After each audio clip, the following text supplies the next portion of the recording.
it's still day by day. I always go to quite good condition for match racing, but in that moment it's still not really good, but I can have a really good game for match racing. And I'm really sorry for those right today. I heard they found an alternative for you. You're going to sit in the back of a Capirossi convertible car and go around the circuit, so if that's going to work, so people can see you. Yeah, well, I think it's nice also for me to see many fans, to see about everyone. It's good. You heard stories about this event from Chris? Yeah, we go with you all that.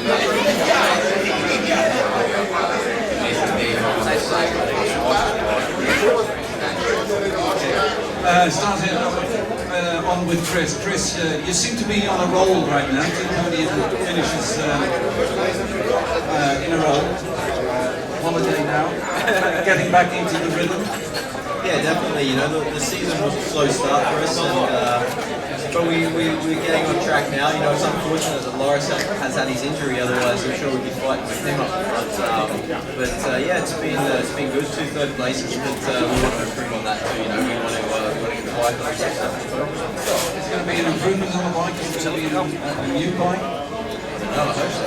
You might know more than me, but we're working on some new parts, and the team are working very hard with development on chassis and engine and many different areas of the bike, and it's going to pay off. It's going to work. How's it for you to be in a team with such an experienced rider as Loris? No, it's been really good. You know, I spent my first 2 years in Grand Prix with John Holton, which was a great experience. But working with Loris is very different. You know, he's been in Grand Prix for 19 years, and he has so much experience. And,